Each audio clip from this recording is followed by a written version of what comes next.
నా హృదయపూర్వకమైన నమస్కారాలు.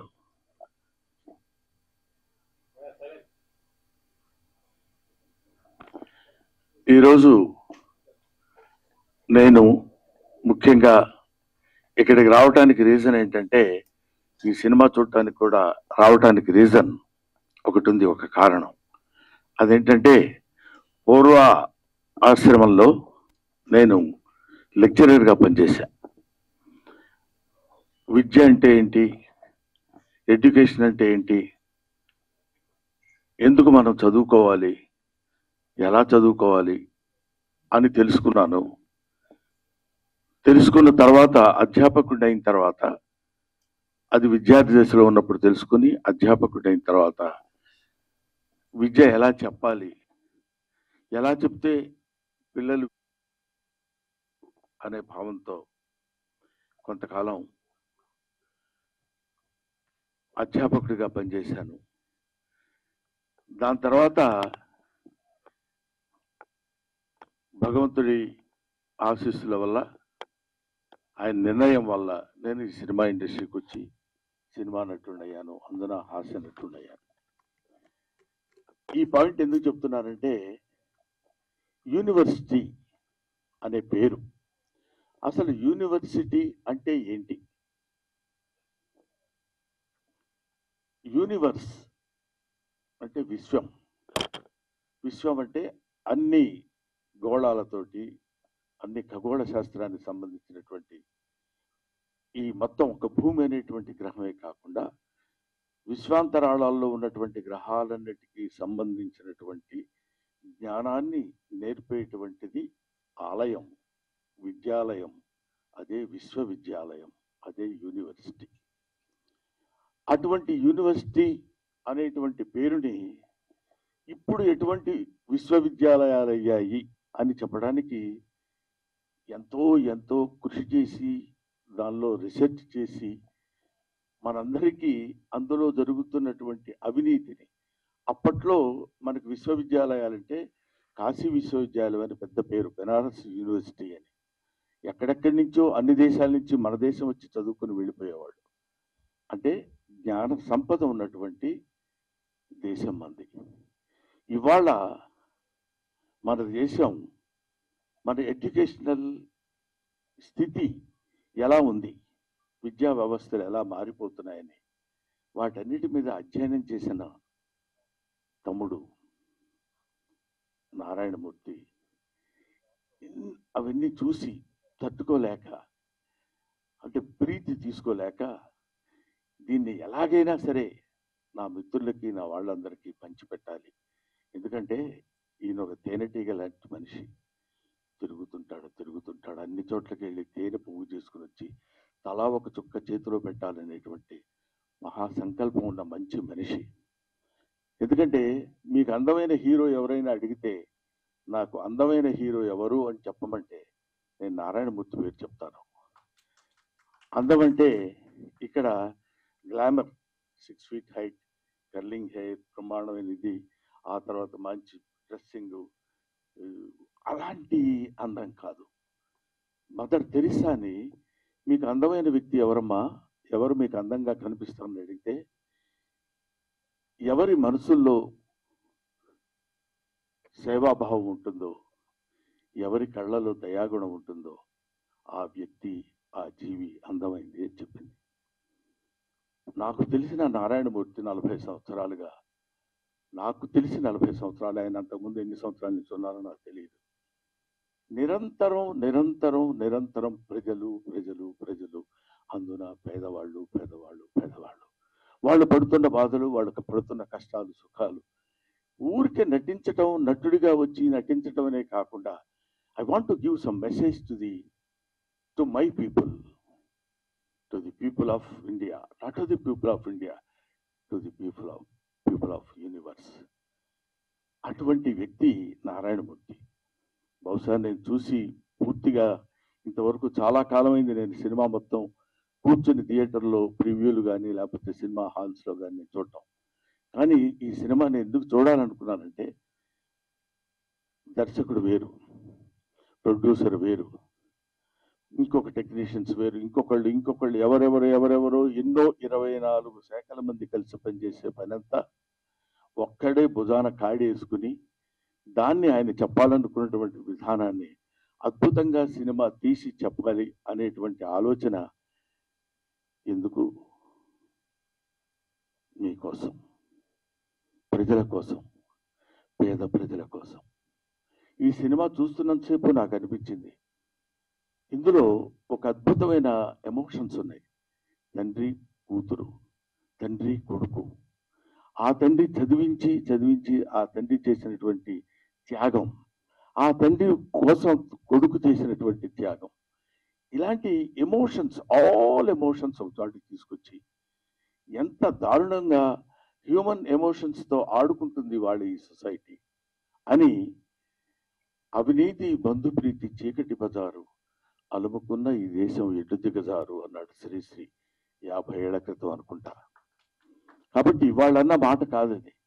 దాన్ని ఇవాళ వరకు ఎక్కడ ఏ రకమైన సమస్య ఉన్నా ఈయన ఒక అద్భుతమైనటువంటి రీతిలో దాన్ని మామూలు మనుషులకు కూడా అందుబాటులో ఉండాలి అని కష్టపడి సినిమా తీసి మీకోసం, తన కోసం కాదు, తన ఈ చొక్కా, ఈ ప్యాంటు, అదే తన జీవితం మీకు అంకితం, అంతే. అది చివరి శ్వాస వరకు ఇంకా కష్టపడుతూనే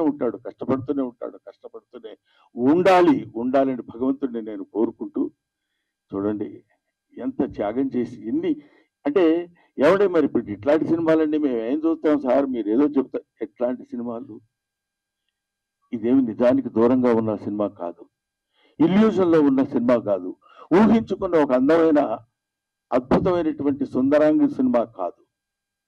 హాయిగా తలారా స్నానం చేసి వచ్చి ఒక నేత చీర కట్టుకున్న స్త్రీలా ఉన్న సినిమా ఇది, ఒక అందమైన స్త్రీలా ఉన్న సినిమా. అందులో నిజాలుంటాయి, వెతుక్కోండి. అందులో బూతులుండవు, జీవితపు లోతులుంటాయి. చూడండి, వెతుక్కోండి, బావిలో బకెట్ వేసి తోడుకోండి. ఒక్కొక్కడు పడుతున్న బాధ చూడు. కొన్ని డైలాగ్స్ అందులో చెప్తున్నప్పుడు నేను వింటే, ఒరే పెద్ద వాళ్ళకి కావాల్స్తే నాది కిడ్నీయే కాదురా, ఇంకా చాలా ఉన్నాయి, అవన్నీ అమ్మొచ్చు. పెద్దోళ్ళకి కావాలనుకోరా, బోళ్ళంత డబ్బు పెట్టుకుంటారు. ఏమిటా మాటలు! ఎంత అద్భుతంగా ఇలాంటి సినిమాలు తీస్తున్న వాళ్ళని, ఇలాంటి సినిమాల కోసం పరితపిస్తున్న వాళ్ళని, సినిమా కోసం తీసి, art is for the sake of people, not art is for the sake of our selves. మన కోసం కాదు, డబ్బు కోసం కాదు. సినిమా తీస్తే సినిమాలో ఒక అంతరార్థం ఉండాలి, ఒక మెసేజ్ ఉండాలి అని నమ్మిన దాన్ని 100కి 100 పాళ్ళు ఆచరిస్తూ ఇంత అద్భుతమైన సినిమా తీసిన, యూనివర్సిటీ అనే సినిమా తీసిన నారాయణమూర్తి. ఈ సినిమా మీరు చూడండి, చూసి ఆనందించండి అనే పదం నేను చెప్పలేను. చూసి అర్థం చేసుకోండి, చూసి ఆచరించండి. నారాయణమూర్తి లాంటి మంచితనం, మానవత్వం పరిమళించిన నారాయణమూర్తిని ఆశీర్వదించండి. మీ ఆశీస్సులతోటి ఇంకా అద్భుతమైన సినిమాలు, ఇంకా ఎన్నో సమస్యల్ని బయటికి లాగి, ఈ సినిమా చూస్తుండగానే ఇంకో సినిమా, ఇంకో ప్రాబ్లం, ఇంకో సమస్యలు 1 కాదు 2 కాదు. వివేకానందుడు అంటాడు, man is nothing but the combination of flesh and blood, is the combination of problems. సమస్యలన్నిటి ఒక చోట పోతపోస్తుంది మనిషి. కాబట్టి he will solve some of his problems in his lifetime and he will leave the problems to his successors. They will take the problems, they will solve the problems and they will go away. But problem is unending chain.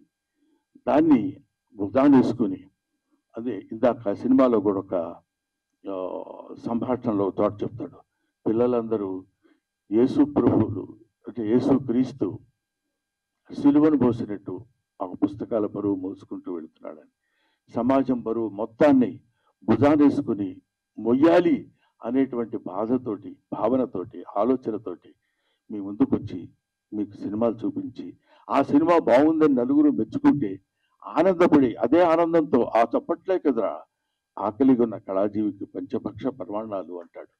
కాబట్టి అటువంటి ఆకలితో ఉన్నటువంటి నారాయణమూర్తి యొక్క జిజ్ఞాసని మీరందరూ మంచి ఊతాన్నిచ్చి మంచి ఫలితాన్నిచ్చి మంచి ఆదరణ చూపిస్తే ఇంకా ఇంకా ఇంకా ఎన్నో మంచి సినిమాలు తీస్తాడని, ఇలాంటి యూనివర్సిటీ లాంటి సినిమాలే కాదు, ఎక్కడ ఎక్కడ ఎక్కడెక్కడ కన్ను రవిగానలతో కవిగాంచునయ్యాడని అంటాడు. సూర్యుడు కనిపించినటువంటి ప్రదేశాల్లో కూడా వెళ్ళి నిజంగా ఆ సినిమాలో చెప్తుంటే పేపర్ లీకేజ్ మామూలు విషయం అది. అబ్బా, అలాంటి పేపర్ లీక్ చదువు సంధ్య లేని నిజంగా ఆ పేపర్ రాయటం వల్ల వాడికి ఉద్యోగం వస్తుందనేమో కానీ అందులో ఒక చోట చెప్తాడు వాడికి డాక్టరీ వృత్తి రాదు, వైద్యం చేస్తాడు. బిల్డింగులు కట్టడం రాదు, ప్రాజెక్టు కట్టడం రాదు, ఇంజనీర్ అవుతాడు. ఏమైపోతుంది? వేర్ ఇట్ కంట్రీ గోస్, ఈ దేశం ఏమైపోతుంది అనే తపన చాలా మందికి ఉంటుంది. ఏముందిలే, మనం ఏం చేయగలిగింది ఏముంది, అది చేయాలనుకుంటే ఎవడో ఆ టైం కూర్చొని చేస్తాడు, లేకపోతే లేదండి. ప్రతి వాళ్ళు చేతులు కట్టుకొని ఉంటారు. నా వంతు సాయం నేను చెయ్యాలి అని తన వంతు సాయం చేస్తున్నటువంటి వ్యక్తి నారాయణమూర్తి. అందుకనే ఇలాంటి నారాయణమూర్తి లాంటి వ్యక్తులు, వీళ్ళు వ్యక్తులు కాదు, వీళ్ళు ఒక శక్తులు. వాళ్ళు నిరంతరం పోరాడేటువంటి ఇది. వీళ్ళు ఎలాంటి వాళ్ళు అంటే, మా గోదావరి భాషలో చెప్పాలంటే పులస చేపలు అంటే వాళ్ళు. పులస చేపకు చాలా వాల్యూ ఉంటుంది, విపరీతమైన ఖర్చు, అంత రేటు ఉంటుంది. ఎందుకు ఉంటుందంటే ఒకసారి ఒళ్ళంతా గగురు పొడిచి పాపం, అయ్యో అమ్మాయి చచ్చిపోయింది, అయ్యో వాడిని అలా చంపేశారే, అయ్యో వీడిని ఇలా అని వీళ్ళ అకృత్య విన్యాసాలకి బలైపోయినటువంటి వత్సులు ఎంతో మంది మహానుభావులు, పిల్లలు, పసివాళ్ళు ఉన్నారే. వాళ్ళ కోసమైనా మీరు ఈ సినిమా చూడండి. మీరు ఒక్క ఆలోచన, అబ్బా నిజమే కదా, మనం కూడా ఇలా ఉండకూడదు. చూడండి, తండ్రి రారాని వీడు మాస్టారు సారీ చెప్తారు, మీరు సారీ కాదు, మీరు సారీ చెప్పి వెళ్ళిపోతే కుదరదండి అని ఆయన చేత డైలాగ్ చెప్పిస్తారు ఒక తండ్రి చేత. ఫంటాస్టిక్. ఏమైనా ఇటువంటి అద్భుతమైనటువంటి సినిమాలు ఇంకా ఇంకా ఎన్నో భవిష్యత్తులో నారాయణమూర్తి గారు తీసి ఆయన మీ ఆశీస్సులు పొంది చిరస్థాయిగా ఉండిపోవాలని మనస్ఫూర్తిగా నేను కోరుకుంటూ, దిస్ కంట్రీ మస్ట్ బి రీఎడ్యుకేటెడ్. ఈ దేశాన్ని మళ్ళీ బళ్ళో వేయాలి. Thank you very much.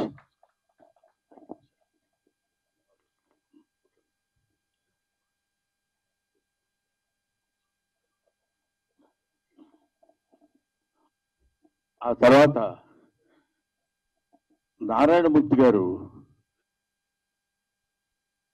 ఫ్లోలో, ఎందుకంటే మధ్యాహ్నం తిన్నాను పులస చేప, అందుకని ఆయన నారాయణమూర్తి ఒక జలంలో నివసించే పులస చేప కాదు, మానవుల్లో నివసించే మంచి మనిషి.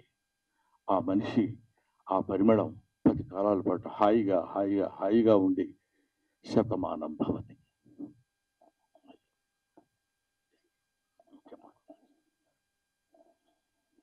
మీ ఆశీర్వాదానికి వందనాలు సార్. మిత్రులారా, మన తెలుగు చలచిత్ర పరిశ్రమలో కస్తూరి శివరావు గారు ఎలా చూశాం, రేలింగ్ గారు ఎలా చూశాం, రమణారెడ్డి గారు ఎలా చూశాం, అల్లు రామలింగ గారు ఎలా చూశాం, పద్మనాభం రాజబాబు గారు ఎలా చూశాం, బ్రహ్మానందం గారు ఎలా చూస్తున్నాం. ఆయన మహానటుడు, మహాజ్ఞాని, అన్నింటిని మించి మాస్టర్. అందుకే నా యూనివర్సిటీ పేపర్ లీక్ సినిమాని, ఆ లోగోని బ్రహ్మానంద గారిని విజ్ఞప్తి చేసి ఆయనతో నేను రిలీజ్ చేసుకున్నా. సినిమా రెడీ అయ్యింది, నేను వెళ్ళా, అయ్యా తమరి సినిమా చూడాలి, తమరికి ఏమాత్రం నచ్చినా సరే దయచి మీరు చెప్పాలి నాకు మంచి మాటలు, నా సినిమాకి అది ఎంతో హెల్ప్ అవుద్ది, ప్రమోట్ అవుద్ది అని నేను విజ్ఞప్తి చేసిన వెంటనే నా విజ్ఞప్తిని మన్నించి వారు రావడం, ఇంత బిజీలో కూడా రావడమే కాదు, సినిమా చూసి ఇంత బ్రహ్మాండంగా మెచ్చుకొని నన్ను ఆశీర్వదించడం, ఇంకా ఇలాంటి సినిమాలు తీయడానికి ప్రేక్షదేవులు నాకు శక్తిని ప్రసాదించాలని వారు మరి చెప్పడం, ఇవన్నీ నా గురించి ఆయన చెప్తుంటే నాకు నిజంగా ఆనంద బాష్పాలతో ఆయన యొక్క ఆశీర్వాదానికి నా పట్ల ఆయనకున్న అభిమానానికి, నా ఎడల ఆయన చూపిస్తున్న ఆదరణకి నేను పత్రికల ముందు, మీడియా ముందు, ప్రేక్షకులారా వారికి నేను శిరస్సు ఉంచి దండం పెడుతున్నా. Thanks a lot sir. మిత్రులారా, యూనివర్సిటీ పేపర్ లీక్ ఈ సినిమా ఆగస్టు 22వ తారీఖు రిలీజ్ అవుతుందండి. దాన్ని చూడండి, ఏమాత్రం బాగున్నా ఆదరించండి. నేను ఇంకెలా చిత్రాలు తీయడానికి శక్తిని ప్రసాదించండి. మీడియా మిత్రులు థ్యాంక్స్ ఎ లాట్. సతీష్ గారు థ్యాంక్స్ ఎ లాట్. మీ అందరికీ నా వందనాలు చెప్తున్నా, వేనవేల వందనాలు, ధన్యవాదం సార్. ఒక్క విషయం, ఇవాళ నేను గొప్పవాడిని చెప్పడం కోసం చెప్తున్నాను. నేను ఎంత గొప్పవాడిని అంటే, ఇవాళ మా రెండో అబ్బాయి వెడ్డింగ్ యానివర్సరీ. ఇప్పుడు ఇంట్లో ఫంక్షన్ జరుగుతుంది. యానివర్సరీ వాళ్ళంతా బంధువులు అందరూ వస్తారు కదా, ఏదో దానికి నేను ఆలోచించింది ఏంటంటే, గొప్పవాడిని ఊరికే వ్యంగ్యంగా అన్నాను, నిజంగా అనుకునేది పంపదీసి. అలా కాదు, నేను ఇక్కడ వచ్చి నారాయణమూర్తి గారికి ఇచ్చిన మాట ప్రకారం 18వ తారీఖున నేను ఈ కార్యక్రమానికి రావాలి అనే ఐడియాతో నేను వచ్చాను. ఎందుకంటే నారాయణమూర్తి గారు అంతటి మంచి పనులు నేను చేయలేను కూడా, చేస్తానో లేదో కూడా తెలియదు. కనీసం ఇలాంటి మంచి పనులు చేసే వాళ్ళ దగ్గరికి వచ్చి వాళ్ళ మంచి పని గురించి నలుగురు చెప్పడం అనేది, దానికోసం పెద్ద భయంకరమైన త్యాగం చేసింది కూడా ఏం లేదు అనే ఆలోచనతో చెప్తున్నాను. ఇప్పుడు నేను అర్జెంటుగా మళ్ళీ అక్కడికి వెళ్ళి, వాళ్ళు ఏదో చిన్న ఫంక్షన్ లాంటిది ఉంటే, అది ఫ్యామిలీ ఫంక్షన్ కాబట్టి దానికి నేను వెళ్ళాలనే అభిప్రాయంతో నారాయణమూర్తి గారిని అభ్యర్థించి, ఇంత మంచి మనిషి, నిలువెల్లా మంచి మనిషి, ఇప్పుడు అంటే నేను కొన్ని చెప్పాలో వద్దో తెలియదు కానీ, బట్ నాకు తెలిసిన నారాయణమూర్తి గారు ఆ రోజు నుంచి ఈ రోజు వరకు అవే చెప్పులు, అవే ప్యాంట్ షర్టు, అదే ఆటో. ఒక్క సినిమా హిట్ అయితే ఏ రకంగా మనం ప్రవర్తిస్తున్నామో ఈ రోజుల్లో మనకు తెలుసు. 2 సినిమాల్లో మంచి పేరు వస్తే ఎలా ప్రవర్తిస్తున్నామో మనకు తెలుసు. ఒక దశాబ్దం కాలం మనం సినిమాల్లో ఉండి నటించి మంచి పేరు వస్తే మన ప్రవర్తన ఎలా ఉంటుందో మనకు తెలుసు. 5 సుదీర్ఘమైన దశాబ్దాలు, 40 సంవత్సరాల సుదీర్ఘమైనటువంటి దీనిలో ఎవరు ఎన్ని రకాలుగా ప్రలోభ పెట్టినా, నో ఎవరు మీ సినిమాలో నేను యాక్ట్ చేస్తా, వద్దు మీరేది సార్, మీరు స్టార్, మీరు అలా ఉండండి అని కాకుండా, ఇప్పుడు చూసిన ప్రతి క్యారెక్టరు మనకుతో పరిచయం ఉన్న క్యారెక్టర్, మన జీవితంతో వాళ్ళతో పాటు మనం సంచరిస్తున్న క్యారెక్టరు, వాళ్ళతో పాటు మనం ప్రయాణిస్తున్నటువంటి క్యారెక్టర్స్ తీసుకుని చెప్పాడు. స్టార్స్ని పెట్టి నేను సినిమా తీసి అద్భుతాలు క్రియేట్ చేయాల, ఎన్నో అద్భుతమైనటువంటి సినిమాలు తీసి ఆ రోజుల్లో నారాయణమూర్తి గారి సినిమా పడ్డ కొట్టుకుంటూ వచ్చేవాళ్ళు. ఇవాళ వరకు అలాగే వస్తూనే ఉన్నారు, వస్తారు, వచ్చి తీరతారు. అలాంటి సినిమాలే నారాయణమూర్తి గారు చేస్తారు. Thank you very much my dear Narayanamurthy. ఎలా పెట్టారో పేరు, నాకు వెంకటేశ్వర స్వామి అంటే ఇష్టం, నారాయణమూర్తి అంటే ఇష్టం.